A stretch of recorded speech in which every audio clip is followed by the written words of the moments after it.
Hey there, TNA fam. We're back here at the Impact Zone podcast, talking more TNA wrestling shenanigans. Of course, we're here to talk Rebellion review, as it just went off the air, and well, at least at the time of recording. Sometimes these take quite a while to come out, but whatever, it is what it is. So yes, just finished up watching the show. Um, I was quite interested in a lot of stuff on this show, and I am pretty happy with this show overall. I was pretty happy with this show. I do think that there was a bit of a botch in the main event, but shit happens, I guess. So we will wait to see what is next. Some stuff announced on the TV upcoming, but we might talk about that later on, I guess. But now let's go through the results. Now I wanted to say that the pre-show was a lot of jibber jabber and a lot of talking, and I really didn't like that. And maybe that's just me, but whatever.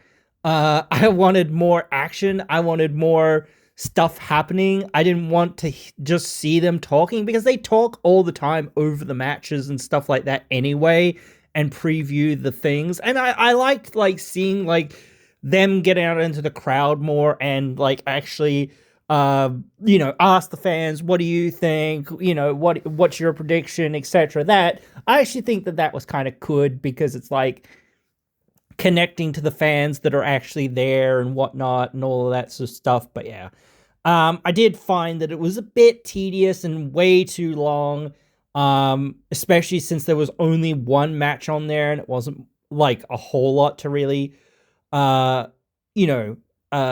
discuss or whatever. So yeah. We did have a promo from the system as well on this pre-show. And then we had the one match that was on the pre-show, and this pre-show was an hour long. So it was I don't know how long this match was, but yeah, this match wasn't very long. It was maybe 10, 15 minutes at the most. So yeah, the rest of the 45 minutes or so was just chatter about the upcoming show. And I think you could have, had this be a 30-minute show, or even 15, maybe 20-minute show, and just, or maybe 30 minutes, I guess. But yeah, just a few other little things or whatever.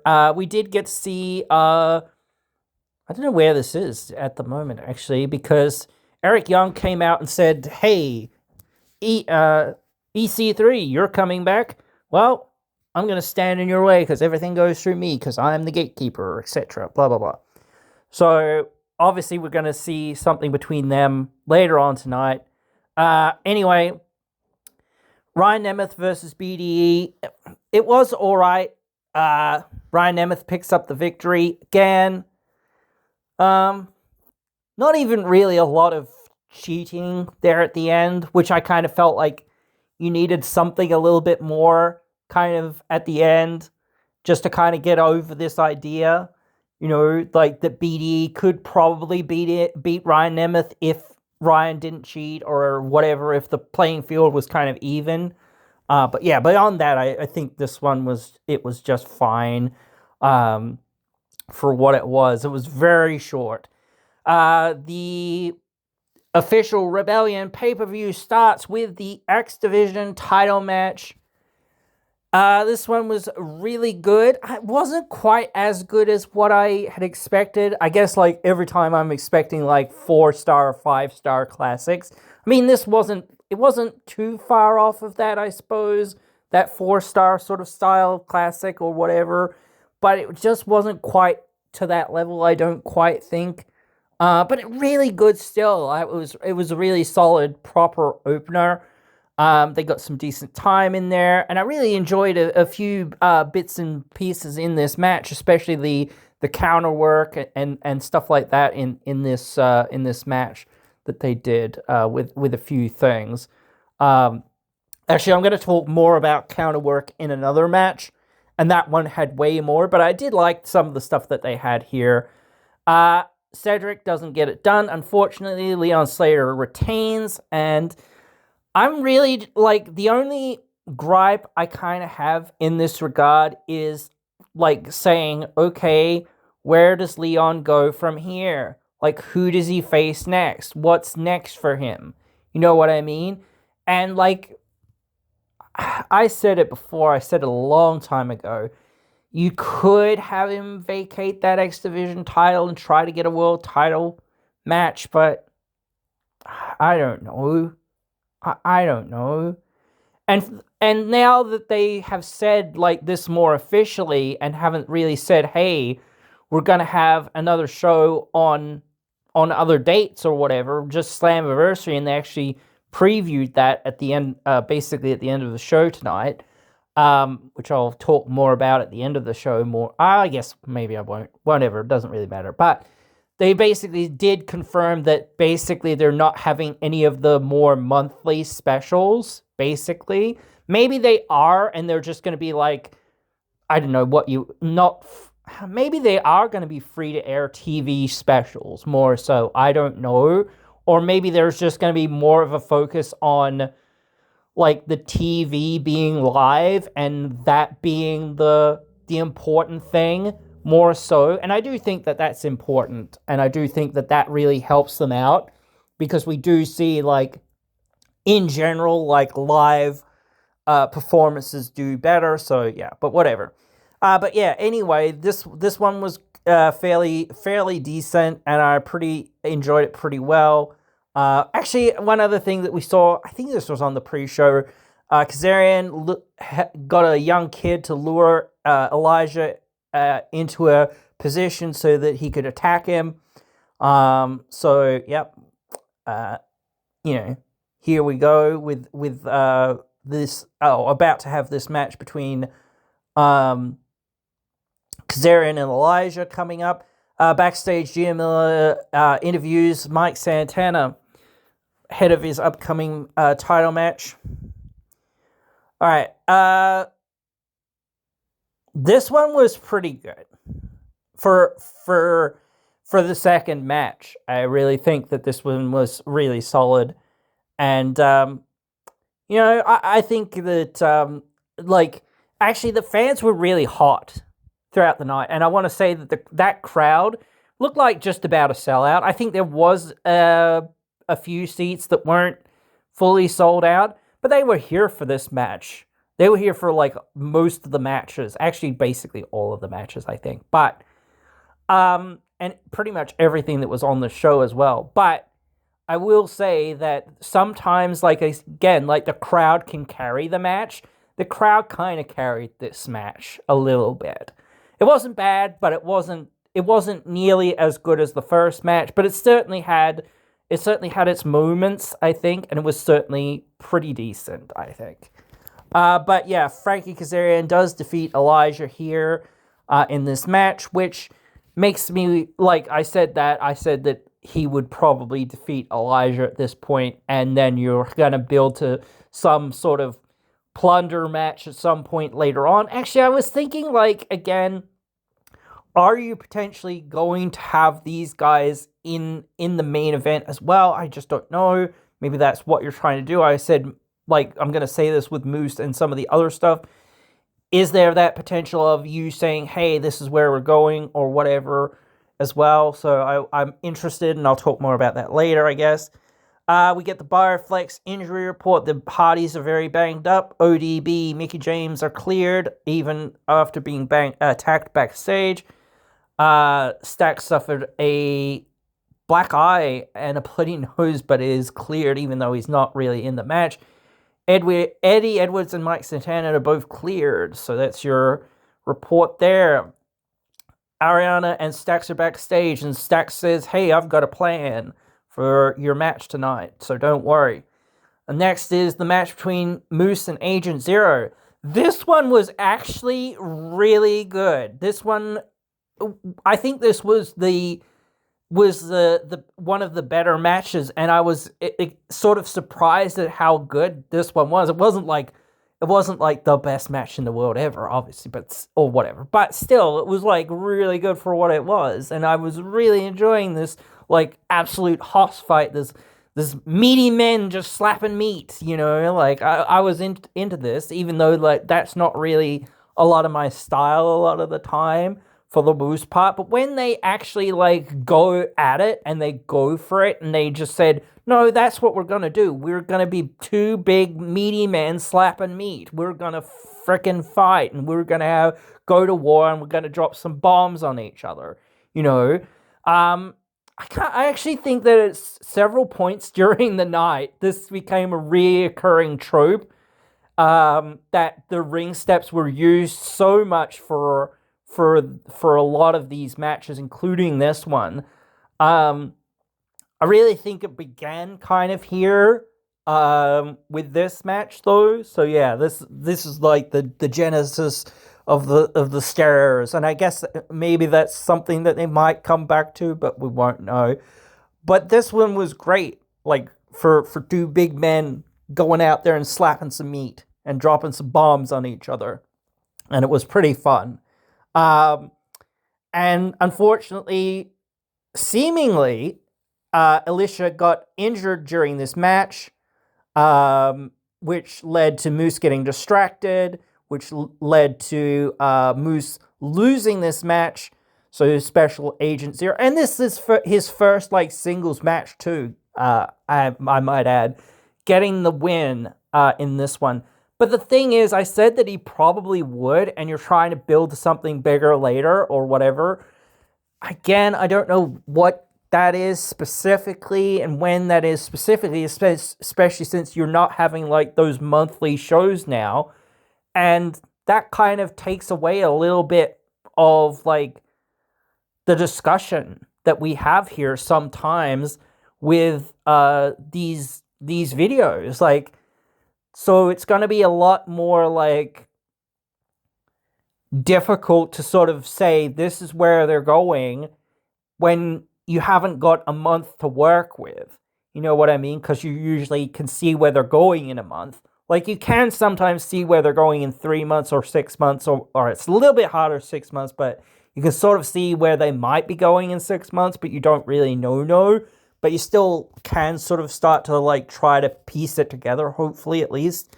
So that's why I'm saying it's like, you've got all these, like, things happening in this sort of semi-main event, or guys that have been in that main event picture. And here you are trying to elevate Agent Zero into that picture. So it's like, yeah, there's got to be a reason for that. And maybe that's, just between Moose and Zero, I don't know. But again, to me, you've got to be thinking, where is this leading? When is Zero going to get a main event match? And what is that? Like what I mean, is that at Slammiversary? You know what I mean? Is that at Bound for Glory? I don't know. But yeah, it's really interesting to think about as well. The Personal Concierge comes out for the next match to introduce the Elegance brand versus the TNA Legends. This was absolutely a fun plunder match here. Just craziness all over the place. Just, a few, I guess, silly things happening in this one as well. But, like the Personal Concierge getting put into the pickle suit, and the Mr. Elegance getting dunked into the pickle juice and getting a pickle stuck in his throat or whatever, gagging on the pickle and whatnot, so to speak. No innuendo there at all. No. But yes. Yeah, like there was some really fun spots in this as well, not just hardcore action, though it was a lot of hardcore action. And despite being like a Falls Count Anywhere match, they didn't really like wrestle very much out and about in the ringside area. They did wrestle a bit in the ringside area, but they didn't really go out into the crowd, or they didn't really utilize that too much. But yeah, this one was really fun. I was expecting the opposite outcome. I was expecting the Legends to get the W, but they didn't. The Elegance brand beat them, so that's interesting. So I'm like I said before, I was more interested in seeing the Elegance brand kind of beat the Legends more in a one-on-one sort of more like framework sort of thing rather than like this sort of style of framework. But that sort of, I guess, relevance is like the unity of the group and the fact of the numbers, etc., in some ways as well. So I can dig that. And again, it's not like a horrible thing, and it is a pretty good and fun match. But yeah, the Elegance brand get the dub here. Just after this match, Tommy Dreamer and Carlos Silva come into the ring to say, hey, ODB, we want to see, we liked what we saw of you, but we want to see more of you, but you've got to get dressed up. And I really enjoyed that because they were like, ODB was like, wait, what?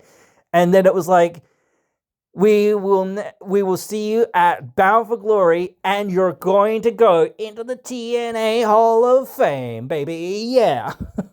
So I don't want to just see like that. I do want to see that, obviously, and that's really cool. But I want to see ODB have a couple of really good matches, like especially a one last dance, like properly, like sort of thing. So I don't know. I'm happy for her. This is cool. Can't wait to sort of see that in some ways as well. But very much like I still do want to, even though I think she's like somewhat past it a little bit. Maybe that's just because she hasn't been getting in ring shape as much or whatever else and she's only just been trying to get it in there in the last few weeks and months or whatever, and it takes a lot to sort of do that. So I do hope that she can get in some sort of a really good shape to sort of have one big last hurrah and whatnot. I don't think she'll win the belt, but like just one last big hurrah. That'd be like, you could say this is her last hurrah, but she didn't. Well, yeah, I guess like when you're saying she's gonna have a hurrah, she's gonna win. But like sometimes the last hurrah is just that match that it just defines you. And I think that really could be against Ash. Honestly, that would be great for Ash because, like, again, she needs the dub and, she needs that momentum. She needs that, that legitimacy. And, hey, it's a great moment for ODB and whatnot. So I think that's something that, they're the polar opposites, sort of thing. And this is a perfect sort of story there in many ways, and yeah, I'd just like to see that. So still, whatever, we'll move on for the next thing. Enya Black is backstage talking about the TNA Championship match. She'll have her eyes on that match. Stars of Love Is Blind are seen at ringside. Sorry, that's some random American reality show, right? I guess. I don't know. I've no clue. AJ Francis versus Nick Nemeth. This one is so good as well. A lot of these matches were very, very solid. Even the one match that's upcoming that I would say wasn't like that solid in some ways, was like, at least I had what I kind of wanted out of it, I guess.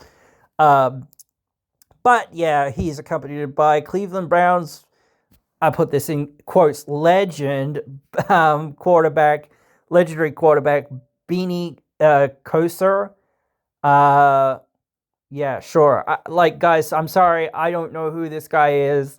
I'm sorry if I don't know who this guy is, and don't recognize how amazing he is. But yeah, to me, he's just a guy. So yeah, sure. I would like them to be like, going more into who the heck this guy is sometimes. But like, then again, do I really care? Pretty much no. But still, whatever. Anyway, yes, I said this match was pretty darn good, and I really I was really down for this one in some ways, but it was sort of a weird situation because here you have Nick Nemeth, who is basically just turned babyface, barely, kind of, and AJ Francis. Yeah, no one really likes AJ Francis because he's a big time heel and whatnot, but it's sort of like, really tough because you've had Nick Nemeth as this big heel for the last, like, year or so, so it's like, and you've just kind of, and again, I guess it's in his hometown and the crowd was here for that, so it worked to that extent, but it was like, man, to me, like, I was like, take it or leave it kind of thing for the most part. I was kind of like, whatever, sure. But I was like here for the match because it was a pretty decent match. One big surprise that I did not see coming to some extent at least, see coming in this match was the return of KC Navarro. Oh my god. He is back, baby! Return from that. What injury was it? Was it a leg injury? Was it I don't think it was his quad, was it? I don't think it was broken leg, was it? I can't remember what injury he had. It wasn't a pec, was it? I can't remember what the injury was that he had, but man, he's been gone since what? Bound for Glory? He was actually injured before Bound for Glory, I think it was. And yeah, he was on crutches, dude. He had some leg injury. I don't know exactly what it was, but yeah. Anyway, he gutted it through that match, and at Bound for Glory, the ladders match, they didn't really do a whole lot, but he did gut it through that match. He was injured before the match, but they said, I'm going to continue. We're just going to put me basically through a ladder or a table or something anyway, and then I'm going to go to the back, basically, and basically be out of the match or whatever. So, and then he got kicked out of First Class and whatever. And AJ Francis and all that stuff. So now he's going to go one-on-one, or going to come back to face Francis, which ultimately basically cost Francis this match as well. Yeah. I was happy to see KC. And I feel, unfortunately, he's probably not going to really get too far with this whole revenge redemption thing with AJ, but thing is, it's like, again, how are you going to get there? How are you going to get to that, like, sort of thing where it's like, like, what's he gonna do next? Because now he's a babyface. And, like, I don't know, maybe he can work as a babyface, but I don't know. I'm just questioning it. But anyway, up next was the TNA Knockouts Championship match. This one wasn't all that good. It wasn't horrible. I really think this one just wasn't landing because, again, like, not just from my perspective, but, like, from a lot of people's perspective, like, I think a lot of people were like, yeah, Lay probably isn't winning this thing for the most part. It didn't seem like there was some excitement in this, obviously, but the thing is, it did seem like there is, like, a sense of dread or, like, kind of thing about, like, oh, she's not going to get it done, sort of thing, or whatever. So, even though people were chanting and cheering or whatever, for the most part, it did feel like a little bit like, not forced, but, like, it just felt like, oh, yes, we're just here for the ride kind of thing, but we know she's probably not going to win. I think that the turn of the match was, like, people realizing why she wasn't going to win. You know what I mean? It was, like, this, like, last little stretch of, like, of like moments where it was like, you know, finally it seemed like Lay had her, but then Xia Brookside pulled Ariana's foot onto the rope. And that was like insane, especially after Stax had been like interfering in the match and whatever else throughout the match. This caused Lay to get distracted, and Xia attacked Lay and then threw her back in the ring for Ariana to be able to pick up the victory. So Xia's turned heel, which is kind of crazy, but I kind of am interested because she's been the nice girl for so long, and she's kind of gotten nowhere for so long. She's been there for a long time, along with a lot of other people, and she's gotten so close to that Knockouts title. I actually thought that her story with Ariana could pay off for a match at some point later down the road. Maybe she still could. I don't know, but I really doubt it in some ways. But yeah, like, I don't know, dude. This is interesting. And I do think maybe that call was kind of made because they were like, well, we just lost Danny Luna, another one of our heels or whatever, so, and things like that. So we need more heels and we need something to work with here. So yeah, this is what we're going to do, or we're going to at least see how we can make this work or whatever. But yeah, I kind of was like somewhat surprised in some ways, but not. I was like a little bit shocked, I guess, but I wasn't like super duper shocked. I was like, oh, okay, it was like, oh, this is a heel turn. Oh, damn, okay, because I was like, oh, okay, well, we'll see, Eric Young comes out and calls out EC3 to come out and, prove that he deserves to be in this locker room. And for the first time in 9 years, EC3, trouble, comes into TNA, and comes down to face EY. I'm not sure what to make of, like, what EC3's motivations are realistically, because he's always been, at least in the last few years, he's been pretty cryptic, and it's been hidden in the sort of cryptic notes that he kind of delivers and things like that. And that's kind of cool as well, but it is kind of like, well, it's a long time before you actually get to see the payoff of a lot of this stuff. So EC3 knocks EY out of the ring and holds the ring, saying, hey, we'll have to wait and see, and I challenge you next week on Impact.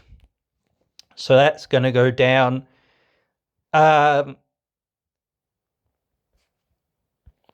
Between these two. Up next is the International Championship match, Trey Miguel versus Mustafa Ali.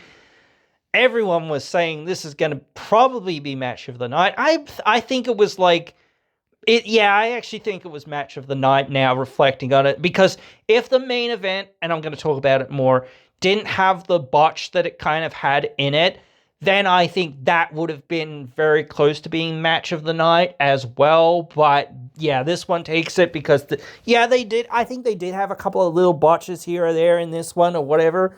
But man, this one was just so good, that it didn't really matter. I think that the botch that was in the main event really hindered the main event, because it was like people, thought the match was going one way or whatever.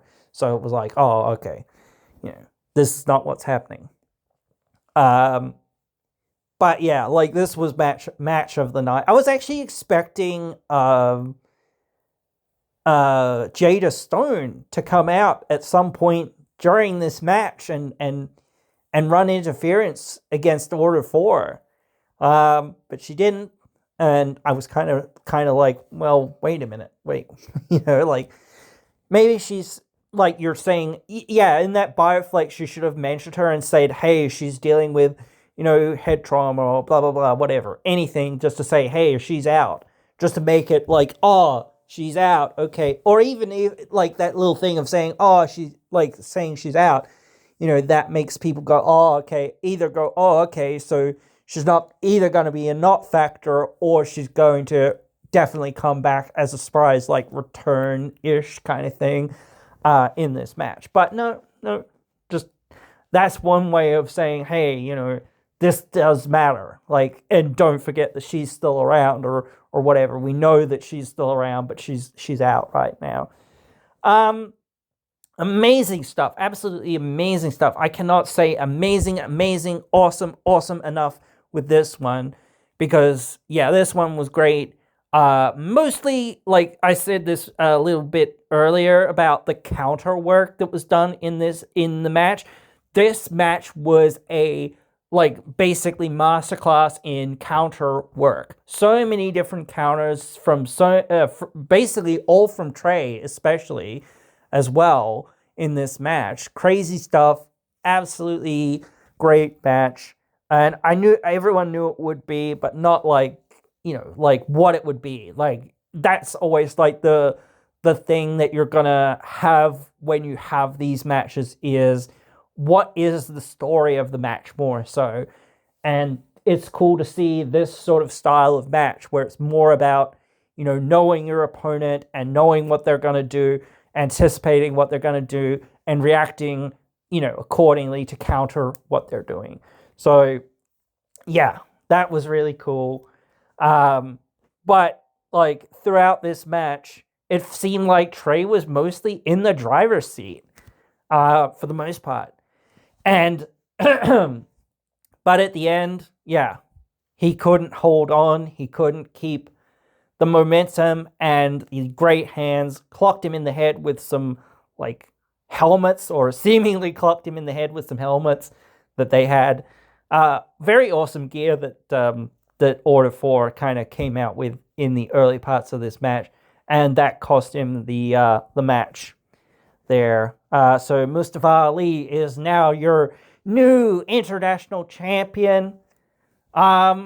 Sort of surprising to see that the title changed hands so quickly, in some ways, but I do think maybe this is for the best. Could be for the best. Mustafa Ali is very talented. I have said it so much, and I'll say it a billion more times probably, but he deserves to be in the main event. 100%.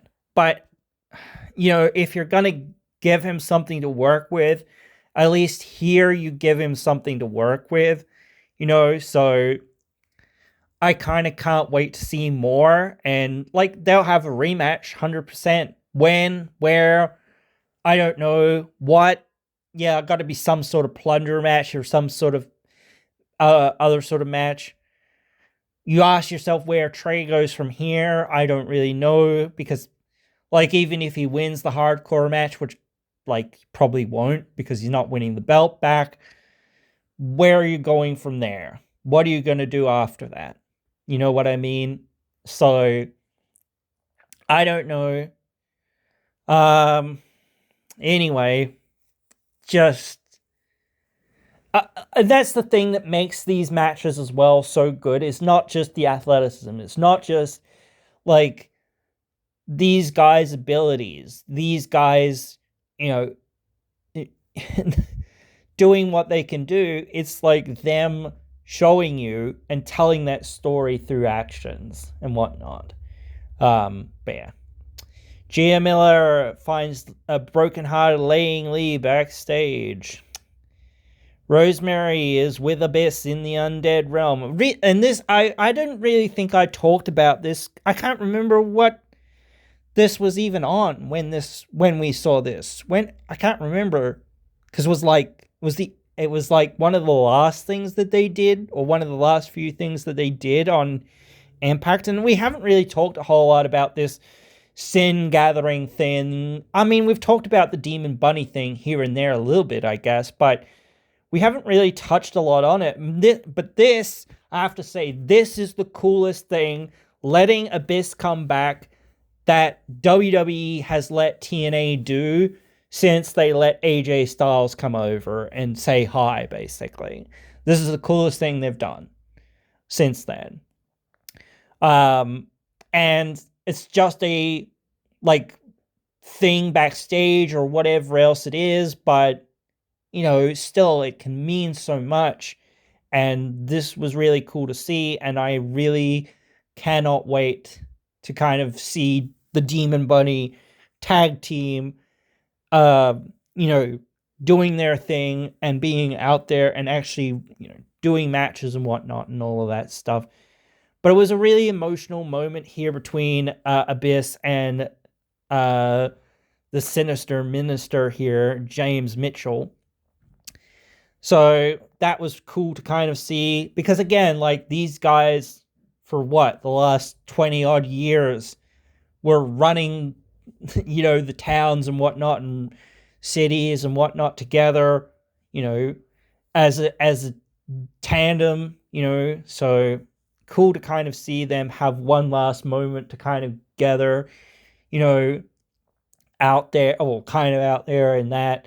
And and again, like, you've seen like Havoc return in this, you've seen Crazy Steve return in this, so it's just another thing that's sort of like a cool thing to see. Hey, here's somebody from the past who we haven't seen for a while. But yeah, again, it's just one of those things of saying, like I always say, what's next kind of thing. It's always so hard to be like, yeah, this is cool or whatever, but like, what's next? Like, we obviously kind of know, but like, when is that? Especially when you're, again, like, going back to saying, hey, we're not going to have a monthly show. So, right, well, like, again, when are we going to see what we're going to see, kind of thing. Next up is the TNA Tag Team Championships. Guys, wow. I cannot tell you how pleased I am. So, and I know a few people already know the results, but like, by my tone and by me saying that, you should know where I'm at, because I'm pretty happy about this, because I think this is what we needed. We needed a fresh start. So yeah, like, this match was just fine. Really just fine. The like it wasn't like that amazing. The Hardys came in hurt, and I was like, man, pulling the whole way through, and then finally, Bear Bronson and Brian Myers won these tag team championships. And I was going in thinking, man, if the system don't even win one of these matches tonight, it's going to be like, well, Eddie ain't winning, type thing at all. But then I was like thinking, well, if they win, then you're like either two for one, or you're, like one way or the other. Either they get 2 wins out of 3 sort of thing, or they lose 2 wins out of 3. So I felt like, man, like, if they lose if they lose 3 out of 3, like, that's sort of like, I thought, man, like, it sucks, but I, like, in my prediction, and so I predicted this wrong, but I felt like, man, they're not going to put these belts on these guys. I felt really, like, just dejected with it. And I was like, all right, we'll get through this match. The Hardys will win, blah, blah, blah, blah, blah. Again, when they really shouldn't have, or blah, blah, blah, blah, blah. And then we'll figure out where they're going from here, even though there's not that many teams for them to face. So, yeah, whatever. So that's where I was at. I was just like, yeah, whatever. Like, But here we are, now the system have those belts, and I'm thinking, okay, cool, great. Now I'm interested. Now I'm actually like, you've got an actual team holding those belts that can actually go out there and wrestle people, not just and have really like proper matches, not just guys who are there to have their 2 or 3 like spots that they have, like their nostalgia spots or whatever, and sell for the rest of the match. Like, that's all that they do, bro. I'm like, nah, that ain't it, bro. But yeah, these guys, like, I'm now super, super happy to see, like, and especially considering, like weeks ago or whatever else it was, like, Brian Myers, like, got beat by Jeff Hardy and all this other stuff. So, and then Bronson got beat by Moose and all this other stuff. So it's like, and also Myers got beat by Moose and whatever. So it's like, but here they got the win. So yeah, I'm stoked to see it, and I'm just interested because, like, again, you've got a lot of young, tag teams, and even if this is only gonna last like, what, 3 months, maybe it's gonna last longer. I don't know, but like, even that, I'm just gonna be like so much more engaged because like you actually have villains, like maybe not the most compelling villains in some ways, but still at least you have some villains for all the other babyface teams that you've got to go up against and to build some of these new superstars against. And yes, it gives like a young new superstar in Bronson Reed here, Bear Bronson rather. I don't know why I say Bronson Reed, whatever, because Bronson, blah blah blah, whatever. Anyway, well, I say young, but like more new superstar. He's in his middle age at this point, I think.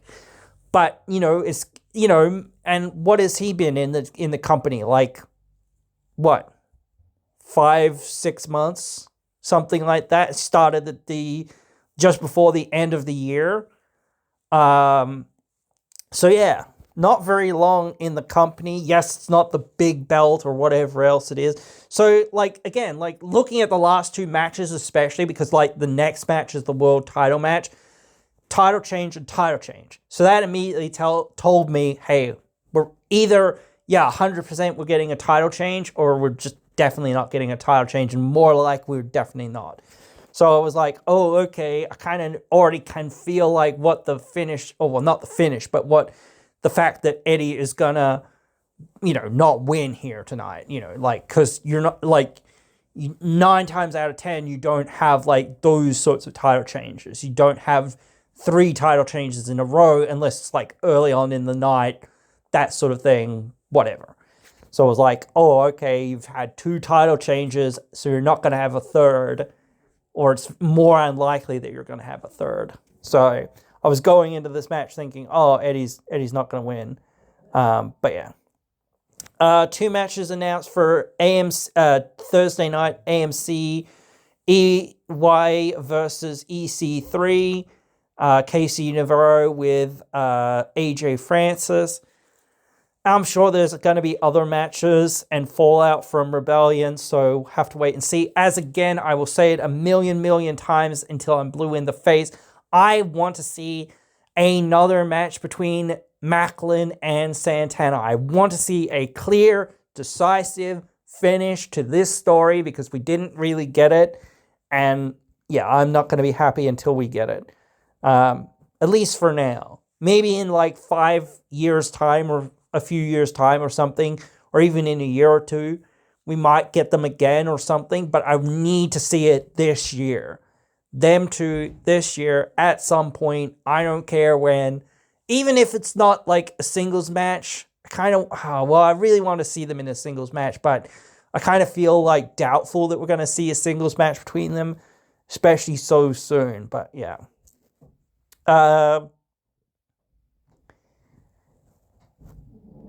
The system came out with the guys Downstate, who basically produced the system's new music. Also, BTW, I want to do a video on TNA's music because it is far superior to like WWE's music. But yeah, I want to do something on that and discuss it more specifically. The real story of this match, and this was a really good match, apart from the one, I think, botch, or at least the one major botch that was like in this match. But yeah, otherwise this match would have been like absolutely match of the night. I think it's just shy of the Ali and Trey match in terms of that, but I think it's still probably just about above everything else, or maybe just at least equal to everything else on the show. Like, without that, it certainly would be equal to, or at least close to being equal to, Ali and Trey, I think, in terms of like the quality here, because like, again, the story here was very simple. It's like the knee versus the spinning clothesline.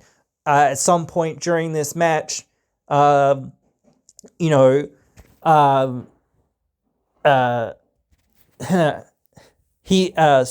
got his arm hurt, and throughout the match, that was causing him the issues, and Eddie was constantly going for the knee. Even though Santana was hurt, he was constantly going for the spin, the block, his finisher. Yeah. Some interference down the road led to a very close call here on Santana. The botch was, I believe, at least the botch was when Moose came out, when Alicia Edwards came out, and Moose came out to show that on the Titantron that Alicia had basically been playing Moose this whole time, and revealed her to be working with Eddie the whole basically time, and then, hey, here we go. Moose comes down to get involved and whatnot, and that leads to him spearing Eddie, and it looked like a visible 3 count on Eddie there. But the ref said it was a 2, and Eddie didn't seem to kick out. That was the one botch that was in this match. And he was, I think, 100% meant to kick out, or at least maybe get the foot on the rope or something for this. Or the hand on the rope or something. Something to indicate that the match was continuing. It would have been fine if he had got the foot on the rope or whatever and just didn't kick out. That would have been fine as long as he did that, but he didn't do that, so it was like, oh, okay, that was kind of a botch there, but the match continued. Cedric came for a very close fall on Santana after Moose took out Alicia. But yeah, like, crazy stuff here, especially with that finish. Very physical match as well, very physical stuff. So yeah, then Santana was able to reverse something on Eddie and get the spin, the block. Even with the hurt arm, he was able to get the victory. So yeah, really, really amazing stuff, apart from like that one little botch, and maybe it should have been made more clear, or maybe it was just a bad camera angle, I don't know, but it should have been more clear that Eddie got his foot on the rope or whatever, or something like that. Just so that you could have that where it's like the match continues type thing, rather than he visibly didn't kick out and he visibly didn't have his hand on the rope or his foot on the rope. So that was a bit of a mistake. I think maybe he felt like that was the finish or something like that, but there must have been a lack of a forgotten spot or whatever in that, or whatever, or the fact that he forgot that this was the next spot, or this wasn't the spot for the finish or whatever, or just whatever it was. I don't know. I don't know what happened there, but yeah, otherwise, top to bottom, mostly a really good show. I didn't really say a few things here or there or whatever, but I enjoyed it certainly as well, because again, it had a lot of things that I felt like it, like you have like that big return that you announced there the other day. Although the crowd was a little bit quiet for EC3, probably because they were a little bit like, well, we don't really know where you're gonna stand yet, sort of thing, and they were probably expecting him to come back as a heel. So I was expecting him to come back as a heel as well. So, like, and again, like, until you have somebody's motivations, even if they're cryptic motivations, it's sort of like, well, what's this guy doing here, kind of thing. I think that was like the response there, or why the response was like a little bit tepid, I suppose, or whatever you want to say about it. In regards to that, it wasn't like the big like huzzah, type thing. I think Casey Navarro returning was actually pretty like exciting for people, and that one hit a lot more because it was like, I don't know whether people still felt like, oh, this guy's injured, but it has been a long time coming. So I do think people could believe, hey, he could be back by now. Who knows? But I'm glad to see that he is back, and I'm interested to see where the product's going to go. And like I said it a few times during this, but I'm not 100% sure how we're specifically going to cover it, because are we going to be saying, hey, this is a Slammiversary preview when it's like 3 months away? You know what I mean? This is nowhere near like Slammiversary previews when we're talking like 3 months away. I can start saying, well, is this where they're going, or whatever else it is, that sort of thing. Absolutely, I can start speculation or whatever, but there's no way we can, know what they're going to do, so far out from the show, because it is that thing of being like so far away. But yeah, that's where I'm really interested from you guys. I don't really want to do reviews of like the weekly show for the most part, so that's what I'm trying to avoid for the most part. I would much rather be like looking ahead and saying, well, what are they trying to build towards? Where are they trying to go? What are they trying to do? Why, etc. All that sort of stuff. So yeah, I'm really like perplexed, I guess, as to how I'm going to do that. In terms of like the podcast, because again, like, what I do is more about like the future, what we're going to, what we're building to. And again, maybe they'll have those monthly like special shows on TV or something.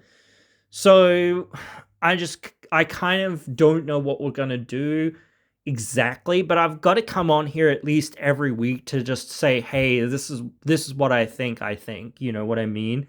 So we will have to do some weekly kind of updates of what are they doing, where are they going, what do I think, why, etc., etc., etc. So that's what I think we'll have to do. We'll just have to come on here and be like more speculative, because again, they're gonna have to have some title matches, because like, are they gonna say, hey, we don't defend these titles for 3 months? No.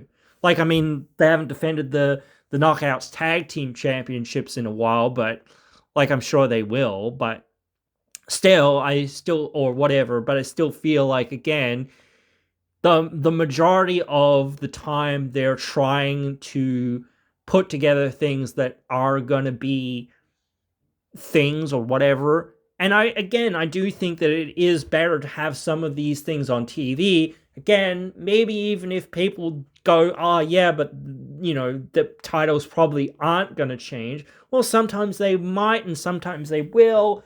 You never know. So you've got to look at it like saying, hey, well, you never know until it happens, because again, you can never see, when it's going to happen, how it's going to happen, all that sort of stuff. And that makes it for, more interesting kind of, show. It gets more people to be like, oh shit, okay, they're having this title match, even if, hey, I don't think, this has been built up or whatever else it is, whatever. Hey, I get to see a free title match on TV. Why the heck not? And again, it just gets people to be more invested into the shows on a weekly basis. So again, I just feel like this is where we are and this is where we're going, and what could be next. So yeah, kind of can't wait to see that in some regards as well. But yeah, we will have to. I will have to try. I'm trying to actually now find the stuff for Slammiversary. They haven't put it much on their schedule yet, have they? Maybe they have. Maybe I can find it there. So that's what I'll do for now, because again, it is they haven't announced it. I don't think we have proper, maybe we do have graphics for it. So that's what I'm going to look for now, so that we can start looking ahead and see where we're going then. And yeah, we'll figure it out as we go along, obviously. But yeah, guys, that is pretty much it for this one. And yeah, it does get me a bit more hyped for some of these bigger shows a little bit, because it is again, I've said sometimes here and there, sometimes you needed to save some of these things for the next special or the next pay-per-view. But when some of these things are oh man, a lot of these more B-level pay-per-views or whatever, these monthly specials, and it's still a little bit confusing to say that they're monthly pay-per-views or whatever. But they are pay-per-views. They were sold as pay-per-views, so you could still say that they were pay-per-views, but whatever. Now they're not happening. Now it's now you don't have to, I don't think you were pretending, but now you don't have to try to put in that much effort to those shows, and you can put more effort into your weekly TV, and you can put more effort into your 3 monthly or thereabout 4 monthly, whatever pay-per-views, your tentpole pay-per-views.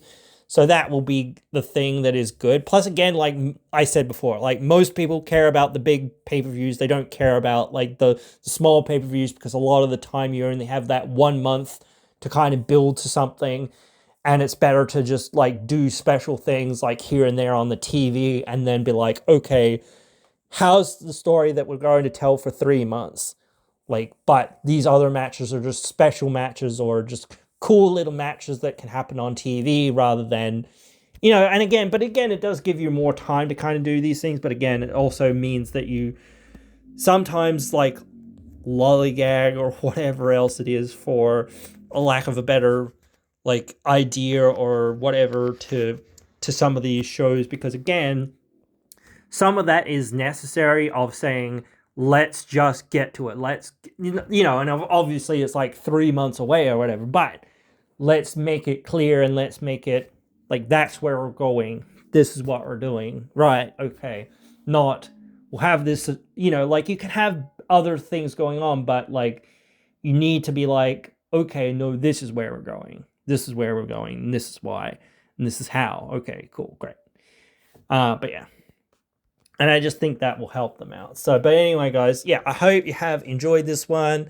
And I hope you're all being kind and good and well to yourselves and one another. And we'll be able to join me again in another one.